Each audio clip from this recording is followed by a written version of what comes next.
The hallway was crowded with chatter and the slam of lockers when the laughter started. It wasn't the kind of laughter that came from joy, it was sharp, cruel, and filled with malice. Emma, the new girl at Ridgeview High, kept her eyes fixed on the floor, clutching her books tightly to her chest. She'd only been here for a week, but already she had become the center of unwanted attention. She thought if she stayed quiet, they'd eventually leave her alone. She was wrong. 3 boys, tall, loud, and always surrounded by a group of equally cruel followers, blocked her path. The leader, a lanky guy named Chase, smirked as his friends circled her. Without warning, Chase reached out and tugged at the hem of Emma's skirt. "What's the matter, new girl? Too shy to talk?" His friends chuckled, and one of them made a grab at the fabric again, pulling it just enough to humiliate her in front of everyone. Gasps and whispers rippled through the hallway, but no one stepped in. That's the thing about high school, most people watch, few take action. Emma froze for a moment, her knuckles white around her books.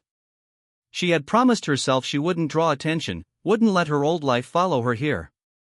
But the sting of humiliation burned deeper than she could bear. Memories flashed, her father's voice telling her to never let anyone disrespect her, the countless hours she'd spent on the mat practicing throws, locks, and counters. She took a deep breath and set her books down on the floor. The laughter faded as the boys noticed her expression had changed. "Hey, relax. We're just having fun," Chase said, smirking again. But in the blink of an eye, Emma moved. Her hand shot out, catching his wrist in a vice-like grip, twisting it in a precise motion she had practiced 1,000 times. There was a sickening crack, followed by a scream.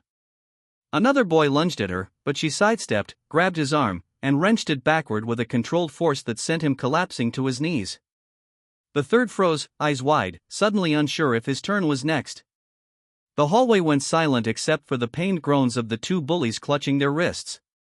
Emma didn't yell, didn't threaten.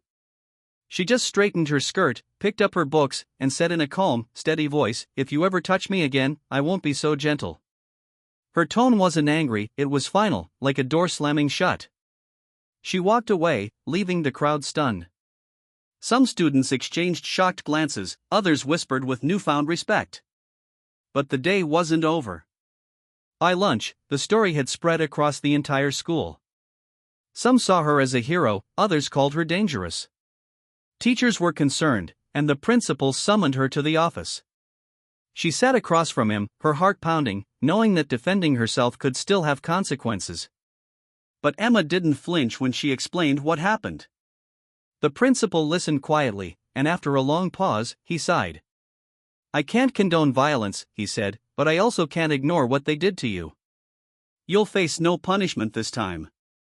But I hope you understand the attention this will bring." Emma nodded, already knowing that the hardest part was still ahead. The next few weeks tested her in ways she hadn't expected. The bullies didn't try to touch her again, but their glares followed her everywhere. Some students avoided her, afraid to be associated with the girl who broke wrists. Others tried to befriend her, drawn to her strength but not truly understanding her. And deep down, Emma battled with her own feelings, relief for standing up for herself, but also the weight of knowing she had crossed a line she never wanted to. Her challenge wasn't just about bullies anymore, it was about finding balance. She had spent years training in martial arts, learning discipline, control, and respect. Her father had taught her that real strength wasn't about hurting others, but about protecting yourself and those who couldn't protect themselves. That was the lesson she wanted people to see, not just the moment of violence. When she overheard a smaller freshman girl being cornered in the locker room one afternoon, Emma didn't hesitate. She stepped in, not with force this time, but with presence. "Walk away," she told the bullies, her voice low but firm. They didn't need a demonstration to understand she meant it. The younger girl's grateful smile that day meant more to Emma than any fear she had put in her tormentors. By the end of the school year, Emma's reputation had shifted. She wasn't just the girl who fought back, she was the girl who stood up. People came to her for advice, for help, and sometimes just for the comfort of knowing someone had their back. She had faced humiliation, isolation, and the threat of being an outcast, but she had found a way to turn it into something powerful and good. Her message was simple, one she shared quietly whenever she could: strength is knowing you can fight, but choosing to protect. And in the halls of Ridgeview High, no one ever played with Emma's skirt again.